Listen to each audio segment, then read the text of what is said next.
Hello friends, math with Gajanan में आप सभी स्टूडेंट का एक बार फिर से स्वागत है। जैसा कि आपको पता है कि हम एसएससी सीएचएसएल 2020 के प्रीवियस ईयर के पेपर डिस्कस कर रहे हैं, जिसमें मैंने आपको लास्ट क्लास में 16 अप्रैल 2021 का शिफ्ट 1 का पेपर करवाया था। आज की क्लास में हम देखेंगे शिफ्ट 2 का पेपर और इसमें हम देखने वाले हैं कि कैसे आप कम से कम समय में क्वेश्चंस को सोल्व कर सकते हो। ठीक है, तो चलिए शुरू करते हैं। सबसे पहले आपको पहला क्वेश्चन ये दे रखा है कि 96 मीटर, 110 मीटर और 146 मीटर भुजा वाले एक त्रिभुजाकार मैदान का क्षेत्रफल उस आयताकार पार्क के क्षेत्रफल के बराबर है जिसकी भुजाएं 3:2 है। आयताकार पार्क का परिमाप आपको बताना है। क्लियर है? तो देखिए एरिया इक्वल दे रखा, तो इन दोनों का एरिया इक्वल कर दीजिए। अब यहाँ देखिए 96 मीटर, 110 मीटर और 146 मीटर।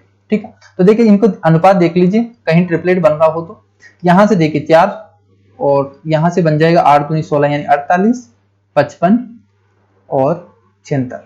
ठीक है, 78। तो देखिए 48, 55 और 78 ये तीनों ट्रिपलेट होते हैं। तो यहां से देखिए एक ट्राइंगल कौन सा बन रहा है, ये राइट एंगल ट्राइंगल बन रहा है, जिसकी साइड क्या है, जिसकी साइड एक तो 96 और एक साइड है 110 और इसका जो हाइपोटेनस यानी कर्ण होगा वो 146 मीटर होगा। क्लियर है?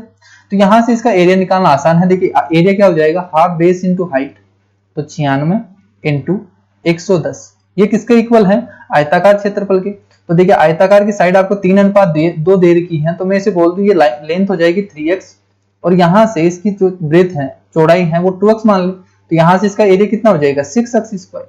इसको सोल्व कर लीजिए। देखिए 6 से काट दीजिए 16, 2 से काटेंगे 8 बार, तो x स्क्वायर की वैल्यू कितनी आ गई यहाँ से 880।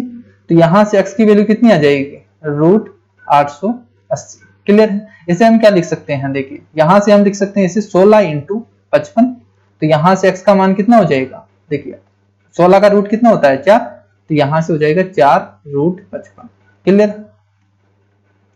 तो यहां से x की वैल्यू आपके पास आ गई 4√55 और आपसे पूछा है इसका आयताकार का परिमाप पूछा है। तो देखिए परिमाप क्या होता है 2 लेंथ इंटू ब्रेथ। तो लेंथ कितनी है 3x और ब्रेथ कितनी है 2x। ठीक है, तो यहां से कितना हो गया 10x, यानी 10x का मान कितना हो जाएगा, देखिए x की वैल्यू कितना है 4√55 है, तो 4√55 यानी कितना आ जाएगा 40√55। क्लियर है? तो ये इसका आंसर हो जाएगा। नेक्स्ट क्वेश्चन देखिए। नेक्स्ट क्वेश्चन आपको दे रखा है 3 sec square theta plus tan square theta 5 के इक्वल है, तो आपको बताना है कोसेक थीटा का मान क्या होगा। पहला तरीका है, देखिए 0 डिग्री से 90 डिग्री के बीच में है, तो आप पुट करके देख लीजिए 45 डिग्री, 30 डिग्री और 60 डिग्री। क्लियर है? तीनों को मान पुट करके देख लीजिए, जो सेटिस्फाई होगा वही इसका क्या होगा, थीटा का मान होगा। दूसरा तरीका मैं बेसिक बता देता हूं। बेसिक क्या होगा, देखिए सेक स्क्वायर थीटा को हम क्या लिख सकते हैं, sec square theta minus tan square theta होता है 1, यानी सेक स्क्वायर थीटा को लिख सकते हैं 1 प्लस tan स्क्वायर थीटा।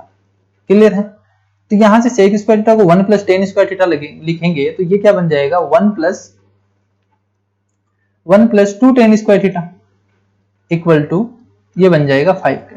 ठीक है, तो यहां से कितना बन गया 3 प्लस 6 tan स्क्वायर थीटा, ये इक्वल हो जाएगा 5 के। तो यहां से tan स्क्वायर थीटा कितना आ गया, देखिए 3 यहां से घटेगा तो 2 और डिवाइड हो जाएगा 6 से, यानी tan स्क्वायर थीटा आ गया 1/3, यानी tan थीटा कितना होगा, tan थीटा हो गया 1/√3, यानी थीटा कितना हो जाएगा 30 डिग्री। क्लियर है? तो ये 30 डिग्री हो जाएगा थीटा का मान। तो यहां से कोसेक थीटा का मान कितना हो जाएगा 2, तो ये हो जाएगा इसका आंसर। दूसरा तरीका देखिए, अगर यहां से देखिए अपन 30 डिग्री पुट करके देखें, यहां से 30 डिग्री पुट करेंगे तो कोस 30 का मान होता है √3/2। कोस 30 का मान कितना होता है √3/2। सेक का मान कितना हो जाएगा 4/3 प्लस tan 30 डिग्री का मान कितना होता है 1/√3, तो tan स्क्वायर हो जाएगा 1/3 यानी 5/3 इंटू 3। तो सेटिस्फाई कर रहा है कि 5 के इक्वल आ रहा है। तो यहां से थीटा का मान कितना हो जाएगा 30 डिग्री। तो आप यहां से डायरेक्ट रख देते हैं, तब भी क्या आ जाता है इसका आंसर 2। क्लियर है? तो आप दोनों तरीके से आप कर सकते हैं। नेक्स्ट क्वेश्चन देखिए। नेक्स्ट क्वेश्चन आपको दे रखा है cos square theta minus 1 2 sec square theta plus sec square theta plus 2 tan square theta 2 के इक्वल है। 0 डिग्री से 90 डिग्री के बीच में है, तो ये बताना। देखिए जब भी ये कंडीशन दे रखी हो तो आप पुटिंग मेथड भी लगा सकते हैं। यहाँ पे 30 डिग्री, 60 डिग्री और 45 डिग्री। ठीक है, ये तीन वैल्यू पुट करके देख लीजिए, जो सेटिस्फाई कर रहा है वही इसका क्या होगा, थीटा का मान होगा। तो यहाँ पे देखिए बड़ा है, यहाँ पे पुट करना उतना ही टाइम लगेगा आपको एग्जाम में, इससे अच्छा आप बेसिक तरीका लगा दें। तो देखिए cos स्क्वायर थीटा माइनस 1 क्या हो जाएगा माइनस sin स्क्वायर थीटा, क्योंकि sin square theta plus cos square theta क्या होता है 1 होता है। cos स्क्वायर थीटा माइनस 1 होता है sin स्क्वायर थीटा, तो ये उल्टा हो जाएगा minus sin square theta into 2 sec square theta है, तो इसे हम लिख सकते हैं 2 cos स्क्वायर थीटा। क्लियर है? तो ये वाली पूरी टर्म कितनी बन गई, देखिए 2 tan स्क्वायर थीटा बन गया माइनस का, ठीक है, माइनस का 2 tan स्क्वायर थीटा बन गया, तो ये कट जाएगा इससे -2 tan square theta, 2 tan square theta से कट गया तो sec स्क्वायर थीटा आपके पास कितना आ गया, 2 के इक्वल आ गया, तो sec थीटा का मान कितना हो जाएगा, √2 यानी 45 डिग्री आ गया थीटा का मान। क्लियर है, तो यहाँ पुट कर दीजिए 45 डिग्री, तो देखिए √2 प्लस 1/√2 अपॉन √2 माइनस 1/√2, ठीक है, थीटा की वैल्यू 45 डिग्री पुट कर देंगे तो ये हो जाएगा 3 बटे और यहां से कितना आ जाएगा 1, यानी आंसर कितना आ गया 3। क्लियर, तो आप इस तरीके से भी कर सकते हैं। नेक्स्ट क्वेश्चन देखिए सिंप्लीफिकेशन पे है, तो देखिए इसको सोल्व करते हैं। आपको देखिए क्या दे रखा है, 6 5 सही 5/6 है, तो ये तो क्या हो जाएगा 56 30 यानी 35/6 हो जाएगा, ठीक है, ये मान हो जाएगा। देखिए यहां से कितना होगा 3 दूनी 6 और 7, ये तो हो जाएगा 7/3। क्लियर, तो देखिए फर्स्ट वाला सोल्व करते हैं, तो ये हो गया 35/6 और ये हो गया 7/2। देखिए यहां से कट जाएगा 7 या 21, 2 से कटेगा 5 बार, तो 5/3 आ रहा है, यहाँ भाग का चिन्ह है तो उल्टा हो जाएगा 3/5 हो जाएगा। क्लियर है, ये भाग का चिन्ह इनटू, इसको सोल्व करते हैं। देखिए सबसे पहले इसको सोल्व करेंगे, तो यहां से 2 एकम 2 यानी 3/2 आएगा, तो यहां से 3/2 आएगा, यहां से 2 से कट जाएगा 2, तो ये बन गया 6/5 यानी 3/4 भाग 6/5 माइनस और ये हो जाएगा 2/5। क्लियर है, और इसको मल्टीप्लाई करना है 35/18 से, तो देखिए यहां से 5 7 35 और यहां से 2, तो यानी 7/2 भाग, इसको सोल्व करेंगे, देखिए उल्टा हो जाएगा, ये उल्टा हो जाएगा 5/6 हो जाएगा, यानी 3/4 है तो ये हो जाएगा 5/6। क्लियर, तो 3 दूनी 6, तो ये हो जाएगा 5/8 माइनस 2/5 इंटू 35/18। क्लियर है, तो 7/2 भाग, यहां से देखिए 55 25 और 8 दूनी 16 यानी 25 माइनस 16 यानी 9/40 होगा। इसको मल्टीप्लाई करना है 35/18 से, तो यहां से कट जाएगा 9 दूनी 18 और यहां से 5 से काटेंगे तो 5 × 40 और 5 7 35, तो 7/16 आएगा, 7/16, तो यहाँ भी भाग का चिन्ह है तो उल्टा हो जाएगा 16/7, तो देखिए 7 से 7 कट गया, 2 से कट गया 8, तो ये आंसर कितना आ जाएगा 8। क्लियर, नेक्स्ट क्वेश्चन देखिए। नेक्स्ट क्वेश्चन आपको दे रखा है कि कौन सी संख्या 88 से डिविजिबल है, तो 88 से डिविजिबल है यानी ये संख्या किससे डिविजिबल होगी, 8 और 11 से, ठीक है। 8 और 11 का डिविजिबिलिटी रूल चेक कर लीजिए, ऑप्शन से कर लीजिए, जो भी डिविजिबल होगा 8 और 11 से तो वो 88 भी क्या होगा, पूरी तरह डिविजिबल होगा। तो देखिए 8 से देखते हैं, ये भी डिविजिबल है, ये भी डिविजिबल है, ये भी डिविजिबल है और ये भी डिविजिबल है, तो 8 से तो चारों संख्या क्या है, पूरी तरीके से विभाज्य है। अब लगाते हैं अपन 11 का, तो 11 का जो भी डिविजिबल होगा तो वही क्या होगा, इसका आंसर होगा। देखिए फर्स्ट में देखते हैं 11 का डिविजिबिलिटी रूल आपको पता होगा कि ऑड प्लेस पे आने वाले डिजिट का सम माइनस इवन प्लेस पे आने वाले डिजिट का सम क्या होगा, या तो 0 होगा या इनका जो 11 है इनका मल्टीपल होगा। क्लियर है, तो देखिए 7 और 2 9, 9 और 4 13, 13 और 8 21, ठीक है।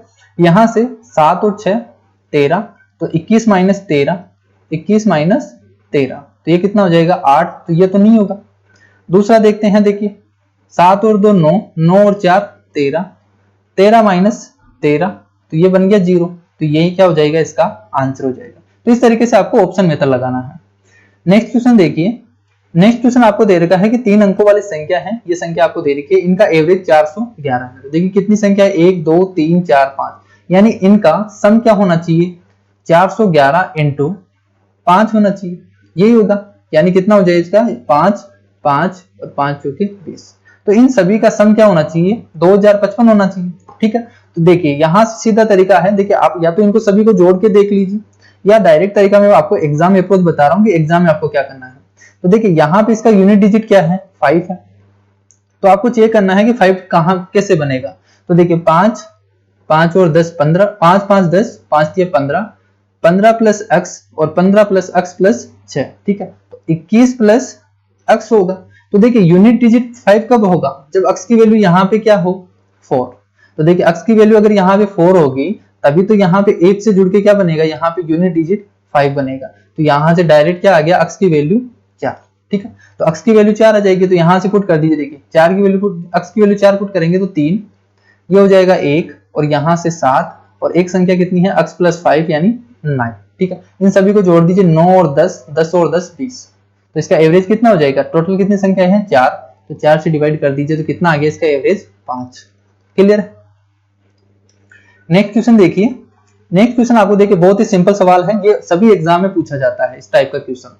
x प्लस 1/x 7 है, x cube plus 1/x cube क्या होगा? तो k क्यूब माइनस 3 क्या होता है? तो k क्यूब यानी 7 का क्यूब 343, 343 माइनस 21 तो कितना आ जाएगा? 322। क्लियर है? नेक्स्ट क्वेश्चन देखिए, कोई दुकानदार है 222 में 12 के मूल्य पर कुछ नोटबुक खरीदता है, यानी 222 रुपए में 12 पीस खरीदता है बुक्स के, और उतनी ही संख्या में नोटबुक 225 रुपए में 10 के हिसाब से वो खरीदता है। यदि वह नोटबुक 20% के प्रॉफिट पर बेचना चाहता है तो 15 नोटबुक का विक्रय मूल्य क्या होगा? क्लियर है? तो देखिए इसने क्या बोला है कि जो 12 पीस है नोटबुक की वो खरीदता है 222 रुपए में, ठीक है, और 10 बुक खरीदता है वो कितने में? 225 रुपए में। क्लियर है? अब इसने बोला है कि ये जो जितनी ये खरीदता है 12 बुक 222 रुपए के हिसाब से कुछ नोटबुक खरीदता है, उतनी ही खरीदता है। ये जो बुक दे रखी है 225 में 10 के हिसाब से उतनी ही ये खरीदता है, ठीक है। तो यहां से हम इक्वल करना चाहते हैं, तो इक्वल करने के लिए क्या करते हैं, यहाँ पे 5 से गुना कर दीजिए पूरी इक्वेशन को, और इससे गुना कर देंगे 6 से, तो ये तो क्या बन जाएगा? 60, और ये भी कितना बन जाएगा? 60। क्लियर है? तो इसका कॉस्ट प्राइस कितना आ जाएगा? देखिए ये तो कॉस्ट प्राइस है, तो 5 से गुना करेंगे तो ये आ जाएगा 1110 रुपए। क्लियर है? और यहाँ 6 से गुना करेंगे तो 6 से गुना करेंगे तो 6 पंजे 30, 3 6 दूनी 12 और 3 15, हासिल 1 6 दूनी 12 और 1 13, ठीक है। इसका कॉस्ट प्राइस कितना हो जाएगा? 60 बुक्स का। टोटल कॉस्ट प्राइस कितना आ जाएगा? 2460 रुपए। और कितनी का है ये? 120 बुक्स का। तो 120 का कॉस्ट प्राइस कितना है? 2460 रुपए है। तो बताइए ए का कितना हो जाएगा cost price? 2460 divided by 120। Clear है? तो 0 से 0 कट जाएगा, यानी ए का कॉस्ट प्राइस कितना आ गया? 246/12। अब इसने बोला है कि 20% का प्रॉफिट कमाना चाहता है, तो 20% का प्रॉफिट कमाना चाहता है, 20% की फ्रैक्शन कितनी होती है? 1/5, यानी 5 रुपए की खरीदता है तो वो 6 रुपए में बेचेगा। क्लियर है? तो ये आ गया इसका सेलिंग प्राइस एक नोटबुक का, और इसने पूछा है 15 नोटबुक का, तो इसे गुना कर दीजिए 15 से, तो ये इसका आंसर हो जाएगा। यहां से सोल्व कर लीजिए, 5 तिया 15, यहां से 6 दूनी 12 हो जाएगा, ठीक है। यहाँ पे 3 बच गया, इसको 3 से नहीं काटा, ठीक है। यहाँ 6 से काट देते हैं, 6 दूनी 12, 2 से काट दीजिए, 1 2 3, ठीक है। 123 को 3 से गुना करेंगे तो कितना आ जाएगा? 369, ठीक है। ये हो जाएगा इसका आंसर। नेक्स्ट क्वेश्चन देखिए। नेक्स्ट क्वेश्चन आपको दे रखा है कि कोई व्यक्ति धारा की विपरीत दिशा में 55 किलोमीटर की दूरी को 5 घंटे में तय करता है और धारा की दिशा में 75 किलोमीटर की दूरी को 3 घंटे में तय करता है। स्थिर जल में 96 किलोमीटर की दूरी को तय करने में कितना समय लगेगा? ठीक है, आपको दे रखा है अप स्ट्रीम, देखिए विपरीत दिशा में चल रहा है, 55 किलोमीटर चल रहा है 5 में, यानी अगर मैं इसकी स्पीड मानता हूं बोट की, ठीक है, ये बोट की है और ये क्या है? ये है नदी की, ठीक है, जो धारा की है स्ट्रीम की, ये स्ट्रीम की स्पीड है। तो ये मैंने मान लिया x माइनस वाई है। देखिए अप स्ट्रीम चल रहा है तो x माइनस वाई, तो ये स्पीड कितनी हो जाएगी? 11। देखिए 55 को 5 से डिवाइड कर देंगे तो 11 किलोमीटर पर आवर ये आ जाएगी। क्लियर है?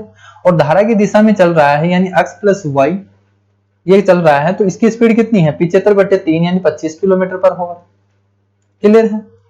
आपसे पूछा है, देखिए स्थिर जल में पूछा है 96 किलोमीटर की दूरी तय करने में उससे कितना समय लगेगा। ठीक है, जो ये व्यक्ति की चाल बोल दीजिए या बोट की चाल बोल दीजिए। ठीक है, तो यहां से व्यक्ति की चाल आएगी, जो x की वैल्यू आएगी, तो इन दोनों को जोड़ दीजिए और 2 का भाग दे दीजिए। तो यहां से देखिए 25 और 1 26, 26 36, 36/2 यानी 18। तो यानी मेन की जो स्पीड आ जाएगी, आदमी की जो स्पीड आ जाएगी वो कितनी आ जाएगी? 18 किलोमीटर पर आवर। क्लियर है? आपसे पूछा है 96 किलोमीटर चलना चाह रहा है, तो 96 किलोमीटर चल रहा है 18 की स्पीड से, तो कितना टाइम लगेगा? 5 घंटे 18 पंजे 90 और 6/3 यानी 1/3। अगर मिनट में कन्वर्ट करना है तो यहां से 60 से और गुना कर दीजिए, यानी 5 घंटे और 20 मिनट, तो उसको इतना समय लगेगा। क्लियर? नेक्स्ट क्वेश्चन देखिए। नेक्स्ट क्वेश्चन आपको दे रखा है कि x plus Y plus z 4 है, x बाई वाई जेड और जेड एक्स 3 दे रखा है, 1 दे रखा है, x cube y cube z cube 34 है, तो आपसे पूछा है 2x बाई जेड। तो सिंपली आपको देखिए बहुत ही फेमस सवाल है ये क्वेश्चन, बार बार सभी शिफ्टों में इस तरीके से क्वेश्चन पूछा जाता है। तो आपको एक फॉर्मूला याद रखना है, इस फॉर्मूले से जरूर यहां से क्वेश्चन पड़ता है, चाहे आप किसी भी एग्जाम की तैयारी कर रहे हो। x cube plus Y cube plus Z cube minus 3x Y Z equal to x plus Y plus Z, x plus Y plus Z का whole square minus 3x Y plus Y Z plus Z X, ये formula होता है। तो ये formula apply कर दीजिए, तो x cube plus Y cube plus Z cube यानी 34 minus 3x Y Z equal to x y z कितना है 1, 1 का होल स्क्वायर, देखिए x plus Y plus z कितना है 4, x plus Y plus z 4 है यानी 4 का square 16 minus 3 x by y z 1 दे रखा है तो 3 हो जाएगा, 16 माइनस 3 13, 13 चौको 52, ठीक है तो ये हो जाएगा 52। तो देखिए x वाई जेड कितना हो जाएगा 34 माइनस 52 डिवाइडेड बाई 3, ये आ जाएगा x वाई जेड, ठीक है। तो यहाँ से सोल्व कर लीजिए, देखिए कितना आ जाएगा, यहाँ से 34, 52 में से 34 घटाएंगे तो ये हो जाएगा 34 यानी 6 2 8 40 18 डिवाइडेड बाई 3 यानी एक्स वाई जेड की वैल्यू आ जाएगी -6।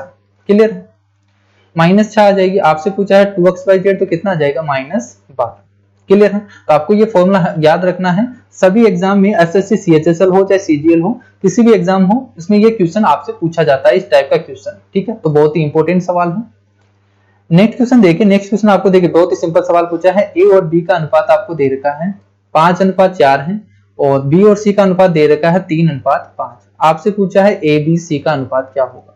तो सिंपली आपको क्या करना है, इस डायरेक्शन में आपको मल्टीप्लाई करना है 5 तिया 15, फिर इस तरीके से 4 तिया 12 और यहां से 5 तिया 15, 5 चौके 20, ठीक है। ये हो जाएगा आंसर 15 12 20। तो आपको इस डायरेक्शन में इस तरीके से आपको मल्टीप्लाई करना है तो ए बी सी का अनुपात आ जाता है। नेक्स्ट क्वेश्चन देखिए, नेक्स्ट क्वेश्चन आपको दे रखा है कि किसी वस्तु का अंकित मूल्य 300 रुपए है, उस पर 20% x% और 5% की 3 क्रमांक छूट दी गई है और उसे 177.84 रुपए में बेचा गया है, तो x का मान बताना है। क्लियर है। तो देखिए 300 रुपए है, उस पर 20% की छूट दी, 20% का मतलब 5 की वस्तु है तो उसे 1 रुपए डिस्काउंट भी बेचेगा यानी 4 रुपए में। x% की डिस्काउंट दिया गया है, ठीक है। तो मैं बोल देता हूं कि x रुपए की चीज थी, उसको कितने में बेचा, y रुपए में, ठीक है। इस तरीके से 5% की फ्रैक्शन कितनी होती है 1/20, यानी 20 रुपए की वस्तु है तो उसे कितने में बेचेगा 19 रुपए में। क्लियर है। और यहां से उसे कितने में बेचा, टोटल 177.84 रुपए में। क्लियर है। पॉइंट को उठा दीजिए तो नीचे आ जाएगा 100, यहां से देखिए 20 इंटू 5 हो जाएगा, ये कट जाएगा 100 से, यहां से 19 से काट दीजिए तो 19 नाम 171, यहां से 6 बचेगा और यहां से 6 बचेगा यानी 68 हो जाएगा। तो 19 की 57 यानी 11 बचेगा, 19 चीगी 114।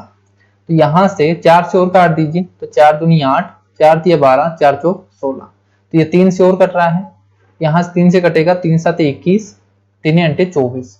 तो x अपॉन y कितना आ गया, देखिए y अपॉन x कितना आ गया, ये 100 उधर चला जाएगा 100 और यहां से आ गया 78, यानी 100 रुपए की चीज है उसे कितने में बेचा उसने 78 रुपए में। बताइए यहां से कितना डिस्काउंट दिया उसको 22%, ठीक है। 100 पर है तो यहां से डायरेक्ट बोल सकते हैं 22% का डिस्काउंट दिया है। 100 रुपए की चीज थी, उसको कितने में बेचा 78 रुपए में, यानी 22 रुपए का उसको डिस्काउंट मिल गया। नेक्स्ट क्वेश्चन देखिए, बहुत ही अच्छा सवाल है। यहां से ये पूछा है इंस्टॉलमेंट से, ठीक है, इंस्टॉलमेंट से पूछा है। यहां से एग्जाम में, एसएससी एग्जाम में कभी पूछा नहीं जाता इस तरीके से, मेंस में पूछा जाता है, लेकिन इस बार पूछा गया है, ठीक है। 2020 में पूछा गया था ये सवाल। तो देखिए इसमें आपको ये बोला है कि एक मोबाइल फोन है जो 79,860 का है, ठीक है, इतने रुपए का है और इसने डाउन पेमेंट कर दिया 60,000 रुपए, यानी नगद दे दिए 60,000 रुपए, और जो बाकी की बची राशि थी शेष धन को वो 3 समान वार्षिक किस्तों में पे करना चाहता है और 10% का वो वार्षिक चक्रवर्ती ब्याज ले रहा है और आपको बताना है कि प्रत्येक जो किस्त थी उसका मान बताना है, ठीक है। तो देखिए टोटल तो उसका जो मूल्य था वो कितना था, इतना था, उसमें से इसने 60,000 रुपए तो कैश दे दिए, बाकी के बचे कितने, तो इसमें से घटा दीजिए। तो यहां से बचे कितने 19,860 रुपए, ठीक है। तो ये आपके पास जो प्रिंसिपल बचा है ये बचा है और इसको आपको 3 इंस्टॉलमेंट में कन्वर्ट करना है, 3 समान किस्तों में आपको बताना है कि इसकी किस्त का मान कितना होगा। तो सिंपली आपको क्या करना है, यहाँ पे आपको रेट दे रखा है 10%, 10% का मतलब कितना होता है 1/10। तो यहाँ पे चक्रवर्ती ब्याज है, देखिए पहले साल क्या होगा 10 से 11 होगा, दूसरी साल क्या होगा 10 का स्क्वायर 100 और 11 का स्क्वायर 121, तीसरे साल क्या होगा इसका क्यूब हो जाएगा, 1000 की वस्तु है वो कितने में होगी, 11 का क्यूब कितना होता है 1331, ठीक है। तो ये फर्स्ट ईयर, ये सेकेंड ईयर और इस तरीके से 3 इंस्टॉलमेंट में कन्वर्ट करना है, तो ये हो जाएगी 3। अब इसने बोला समान किस्तों में, तो दिया तो देखिए प्रिंसिपल होता है और ये होता है अमाउंट, तो इस अमाउंट को हम क्या बोलते हैं इंस्टॉलमेंट बोलते हैं, ठीक है। तो इस इंस्टॉलमेंट को हमें इक्वल करना है, तो हमें क्या करना है, देखिए 1331 है, तो अगर इसको 11 से गुना करते, अगर इसको हम 11 से गुना कर दे तो ये इक्वल हो जाएगा, और इसको इक्वल करना है 1331 के, तो इसको 121 से गुना करना पड़ेगा, ठीक है, तभी ये बन जाएगा। तो देखिए ये तो बन गया 1331, ये भी बन जाएगा 1331 और ये भी बन जाएगा 1331। तो इंस्टॉलमेंट इक्वल हो गई। तो यहां से प्रिंसिपल कितना आ गया देखिए 1210, यहां से आ गया 1100 और यहां से आ गया आपके पास 1000। क्लियर है? तो टोटल प्रिंसिपल देख लीजिए। अब देखिए ये प्रिंसिपल आ गया, ये इंस्टॉलमेंट आ गई। तो टोटल प्रिंसिपल कितना है, इन सभी को जोड़ दीजिए 0 0 3 और 3, ठीक है 3310। तो ये प्रिंसिपल है। आपके पास दिया हुआ कितना है 19,860। ये किसकी वैल्यू है 3310 की वैल्यू है, 3310 की वैल्यू है। और आपसे पूछा है क्या है, यहाँ पे किस्त का मान पूछा है, एक किस्त का मान। तो प्रत्येक किस्त कितनी है 1331 की है, तो इससे मल्टीप्लाई कर दीजिए 1331 से। यहां से देखिए 3 6 18 यानी 6 गुना है इसका, तो ये 3 6 बार कट जाएगा। 6 से गुना कर दीजिए 6 6 18, 1 6 18 1 19, 6 1 7। तो कितना आ जाएगा, उसके किस्त का मान कितना हो जाएगा 7,986 रुपए। क्लियर है? देखिए नेक्स्ट क्वेश्चन आपको दे रखा है कि यदि 180 में x% की कमी करने पर और 60% में x% की वृद्धि करने पर समान परिणाम प्राप्त होता है, तो बताइए ये इसकी वैल्यू आपसे पूछा है, यानी x का मान निकालना है सबसे पहले।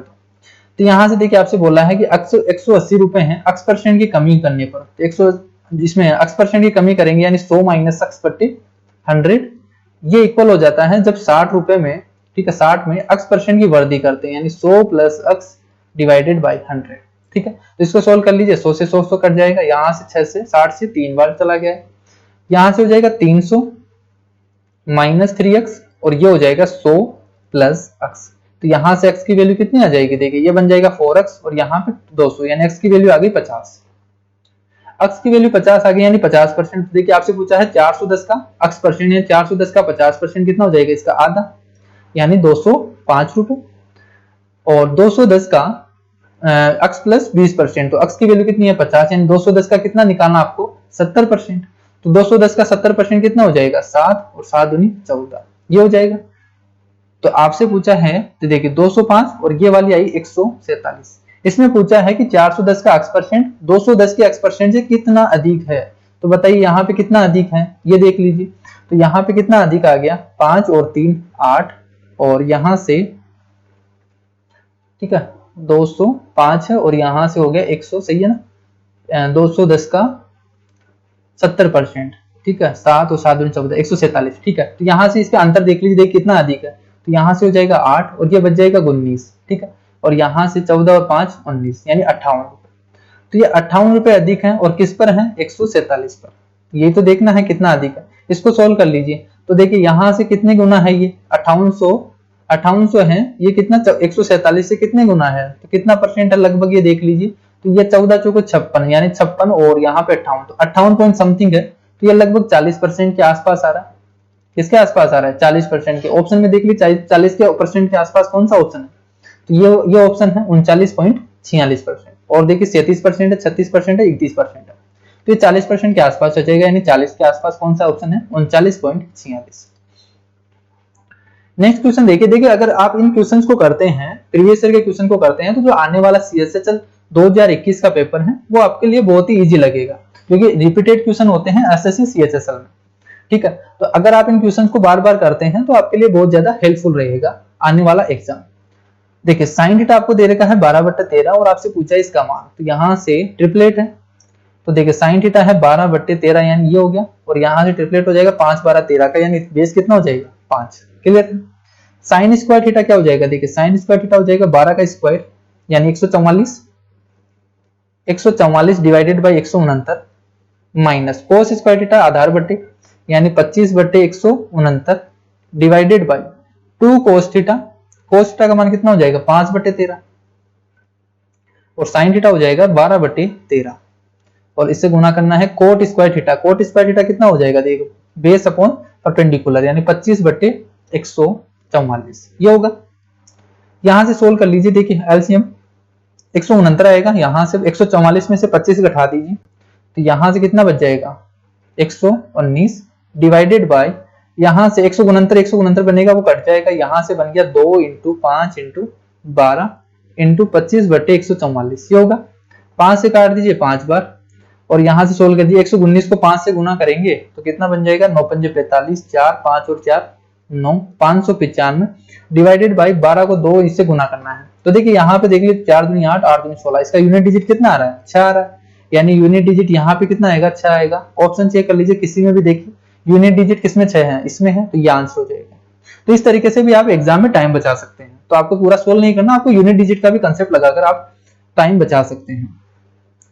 नेक्स्ट क्वेश्चन देखिए, नेक्स्ट क्वेश्चन आपको दे रखा है कि PQRS एक चक्रीय चतुर्भुज है, ठीक है। तो चक्रीय चतुर्भुज क्या होता है कि एक चतुर्भुज है और ये क्या है, एक सर्किल में होगा, ठीक है। इस तरीके से ठीक से बना देते हैं इसको। देखिए ये एक सर्किल है और इसके अंदर जो सर्किल क्वाड्रिलेटरल बनता है उसे हम क्या बोलते हैं, चक्रीय चतुर्भुज, एक साइक्लिक क्वाड्रिलेटरल। तो ये है P, Q, R और S। इसमें बोला है कि P R से 4 गुना है, P R से 4 गुना है। तो मैं अगर इसे अक्ष मानता हूं तो ये कितना हो जाएगा, 4x। S Q से 3 गुना है, ये अगर y है तो ये कितना हो जाएगा, 3y। अब आपको पता होगा चक्रीय चतुर्भुज में क्या होता है, इनका सम कितना होता है, 180 होता है। तो 4x और x कितना हो गया, 5x। ये कितना होना चाहिए, 180 के इक्वल होना चाहिए। तो x की वैल्यू कितनी आ गई यहाँ से, 36 डिग्री। इसी तरीके से यहाँ से 3y और y यानी 4y, ये किसके इक्वल होना चाहिए, 180 के। तो y की वैल्यू कितनी आ गई यहाँ से, 45 डिग्री। आपसे पूछा है s और r का मान पूछा है। s कितना है, देखिए s तो है 3y, तो यहाँ से y की वैल्यू 45 डिग्री है, तो y की वैल्यू कितनी आ जाएगी, 45 को 3 से गुना कर दिए, 4 × 12 यानी 135 डिग्री। तो y का मान यानी s का मान तो कितना आ जाएगा, 135 डिग्री। और r का मान कितना है, x डिग्री यानी 36 डिग्री। तो 135 में 36 डिग्री जोड़ दीजिए, कितना आ गया, 173 डिग्री। क्लियर है। नेक्स्ट क्वेश्चन देखिए, नेक्स्ट क्वेश्चन आपको दे रखा है कि ट्राइंगल है जिसमें b 90 डिग्री है, ठीक है। तो इस तरीके से है कि b है ये 90 डिग्री है, ये a, b और c।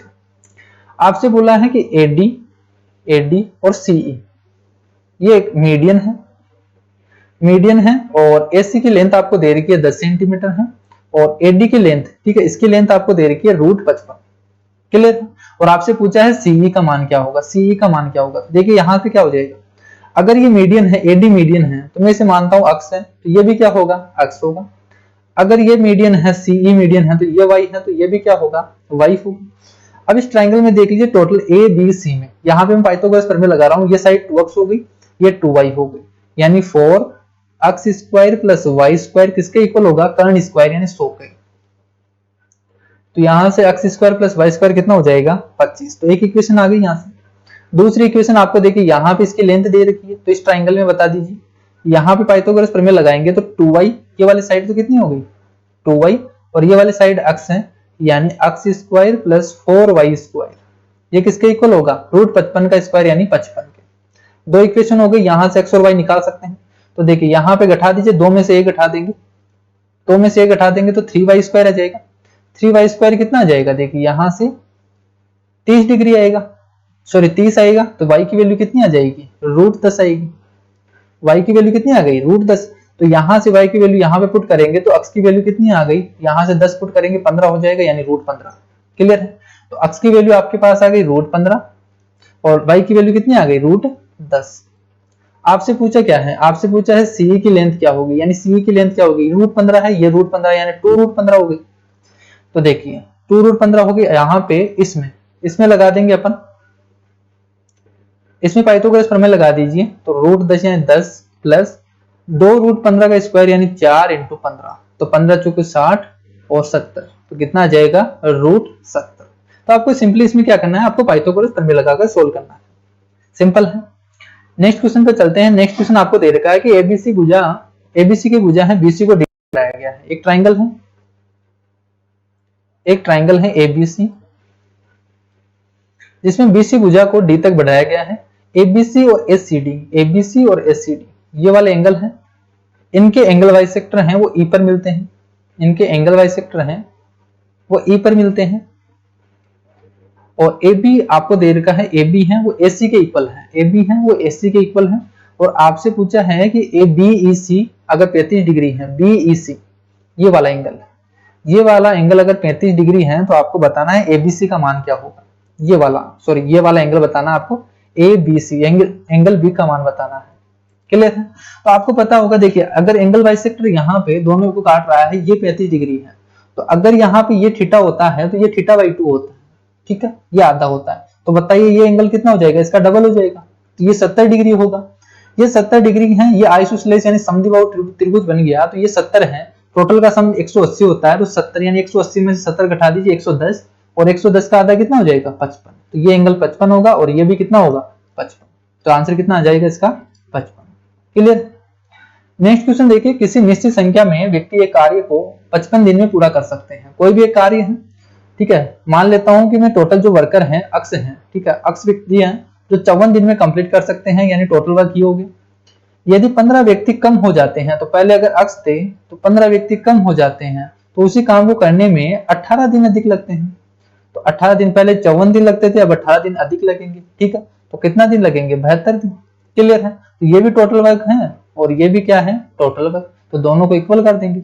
यहां से सोल्व कर दीजिए, देखिए 18 × 54, 18 × 4 72, तो यहां से कितना बनेगा, देखिए 3x बनेगा और यहां से 4x, यानी x की वैल्यू कितनी आ जाएगी 60। तो इसने पूछा है प्रारंभ में व्यक्तियों की संख्या कितनी थी, 60। क्लियर है। नेक्स्ट क्वेश्चन देखिए, आपको देखिए ये दे रखा है a² + 4b² ये दे रखा है और आपसे पूछा है abc। तो देखिए सिंपली इसमें आपको एक ट्रिक लगानी है। हमेशा जब भी आपको इस तरीके से क्वेश्चन दे रखा हो तो आपको क्या करना, देखिए यहाँ तो 2 का कोएफिशिएंट पहले ही बाहर है, अगर नहीं होता तो हम बाहर करते 2 का कोएफिशिएंट, पहला स्टेप। दूसरा स्टेप है a का मान निकालना है, तो अगर a का मान निकालना है तो यहाँ पे देखिए a का कोएफिशिएंट क्या है 1 है, 1 है, और यहाँ पे a² का कोएफिशिएंट कितना है, ये भी 1 है, तो डिवाइड कर दीजिए x, यानी a की वैल्यू तो कितनी आ गई 1। अगर b का मान निकालना है, यहाँ पे b का कोएफिशिएंट कितना है -2 है, -2 है, और यहाँ पे b² का कोएफिशिएंट कितना है 4 है, तो ये 4 से डिवाइड कर दीजिए। क्लियर है। यहाँ पे c का कोएफिशिएंट कितना है, c का कोएफिशिएंट है 20 प्लस का डिवाइडेड बाय, यहाँ c² का कोएफिशिएंट कितना है 25, तो यहाँ से c की वैल्यू कितनी आ गई 5 × 20, 5 × 25, यहाँ से कितनी आ गई -1/2। यहाँ पे पुट कर दीजिए a b c, तो ये abc होगा, ठीक। a की वैल्यू कितनी है 1 है, माइनस b की वैल्यू -1/2 है, यानी -1 प्लस 5 इंटू c की वैल्यू है 4/5, तो 5 से 5 कट गया, 1 से 1 कट गया, तो आंसर कितना आ गया 4। क्लियर है। तो ये आंसर हो जाएगा। अगर आप बेसिक से करना चाहो तो यहाँ पे क्या करेंगे, हमें यहाँ पे स्क्वायर बनाना पड़ेगा, ठीक है, a-1 का स्क्वायर इस तरीके से, तो आप उस तरीके से भी कर सकते हैं। बाकी आपको शॉर्ट तरीका आपको हमेशा ये याद रखना है, ये कोई सा भी क्वेश्चन आए इस तरीके का तो यहाँ पे ये वैलिड होगा, तो आपको इसी तरीके से इस क्वेश्चन को करना है। नेक्स्ट क्वेश्चन देखिए कि कोई केंद्र वाला एक सर्किल है, ठीक है, एक सर्किल दे रखा है जिसका सेंटर O है, पर 2 बिंदु A और B हैं। वृत्त के लघुचाप पर बिंदुओं A और B के बीच स्थित कोई बिंदु C है। ये मैं मान लेता हूं A है, ये मान लेता हूं B है, और इनके बीच में कोई भी एक पॉइंट है C। बिंदु A और B पर वृत्त की स्पर्श रेखाएं एक दूसरे से बिंदु D पर मिलती हैं, तो A और B पर ये स्पर्श रेखाएं हैं, ठीक है, ये बिंदु D पर मिलती है। बिंदु A और B पर वृत्त की स्पर्श मिलती है। ADB 25 डिग्री है, ADB ये वाला एंगल 25 डिग्री दे रखा है, और आपसे पूछा है ACB का एंगल मान कितना होगा, ACB ये वाला एंगल आपसे पूछा है, ठीक है। तो आपको हमेशा पता होगा इसका फॉर्मूला क्या होता है, देखिए यहाँ पे इसका फॉर्मूला क्या होता है 90 + θ/2, और यहाँ पे थीटा क्या है, अगर ये थीटा हो तो, अगर थीटा यहाँ पे ये दे रखा हो तो इसका मान कितना होता है 90 + θ/2, यानी ये कितना हो जाएगा 90 + θ/2, यानी 90 + 25 का आधा यानी 12.5, ठीक है, तो कितना हो जाएगा 102.5, ठीक है, तो ये आंसर हो जाएगा। तो ये तो आपको एग्जाम में लगाना है, याद रखना हमेशा ये वाला 90 + θ/2 होगा। क्लियर है। अगर देखिए इसी क्वेश्चन को घुमा के पूछ लेता है, मैं बता देता हूं देखिए कैसे आया, क्योंकि ये बहुत ही इंपॉर्टेंट कंसेप्ट है, यहां से एग्जाम में पूछा जाता है क्वेश्चन। अगर ये डी पॉइंट है, ये ए है, ये बी है, ये हो गया, ये आपसे पूछा है। क्लियर है। अब देखिए अगर ये थीटा है, ये थीटा है, तो देखिए सबसे पहले मैं आपको बता देता हूं बेसिक से, अगर देखिए अगर ये थीटा है, ठीक है, ये सेंटर है, तो ये वाला एंगल क्या होगा, देखिए स्पर्श रेखा और त्रिज्या के बीच में एंगल कितना बनेगा 90 डिग्री, तो ये भी 90 होगा, ये भी 90 होगा, ये थीटा है। एक क्वाड्रिलेटरल का सम कितना होता है 360, तो ये तो 90 और 90 180 हो गया, यानी इन दोनों का सम कितना होना चाहिए 180 होना चाहिए। तो ये वाला एंगल कितना होगा बताइए 180 - थीटा होगा, नहीं होगा, ठीक है, तो ये 180 - थीटा हो गया। अब देखिए यहाँ पे अगर सेंटर पर बना हुआ एंगल अगर 180 - थीटा है, 180 - थीटा है, तो ये वाला एंगल कितना होगा, परिधि पर बना हुआ एंगल कितना हो जाएगा, इसका आधा, तो ये हो जाएगा 90 माइनस थीटा।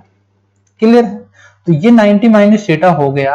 अब देखिए, अगर परिधि पर, ठीक है, ये वाला 90 माइनस थीटा है और आपसे पूछा है ये वाला एंगल, यहां जो एंगल पूछा है, तो ये क्वाड्रिलेटरल बन गया।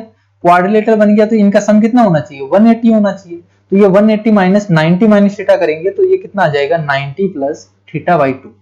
ये होगा 90 प्लस थीटा बाई 2, क्योंकि इसका आधा करेंगे ना, तो ये हो जाएगा 90 प्लस थीटा बाई 2। तो हमेशा याद रखना ये वाला एंगल होता है 90 माइनस थीटा बाई 2, ये वाला यहाँ पे एंगल जो बनेगा ये होता है 90 प्लस थीटा बाई 2, और जो सेंटर में बनता है एंगल वो होता है 180 माइनस थीटा। ठीक है, ये तीन फॉर्मूले याद रखना, यहां से क्वेश्चन पूछा जाता है। ठीक है, तो ये टोटल आपको 21 क्वेश्चन मैंने आपको डिस्कस करवाए हैं, जिसमें आपको जो 21 क्वेश्चन थे इसमें जो एग्जाम अप्रोच है वो मैंने आपको बताया कि किस तरीके से आपको एग्जाम में इन क्वेश्चंस को करना है। यहाँ पे देखिए जो समझाता हूं तो इसमें थोड़ा बहुत लिखना पड़ता है, तो आप इसमें थोड़ा बहुत कम ही कर सकते हैं। ये डायग्राम है वो आप माइंड में बना सकते हैं या थोड़ा बहुत जल्दी करने की कोशिश कर सकते हैं। यहाँ मुझे समझाना होता है इसलिए मैं यहाँ पे डायग्राम बनाना पड़ता है, बेसिक से समझाना पड़ता है। तो आपको ये वीडियो कैसे लग रहे हैं, किस तरीके से आपको ये चीजें समझ में आ रही हैं, तो जरूर कमेंट करना। और वीडियो को अगर लाइक नहीं किया है तो लाइक कर दीजिए, और सब्सक्राइब नहीं किया है तो सब्सक्राइब कर दीजिए। तो आज के लिए इतना ही, नेक्स्ट वीडियो में मिलते हैं, तब तक के लिए good bye, take care, thank you.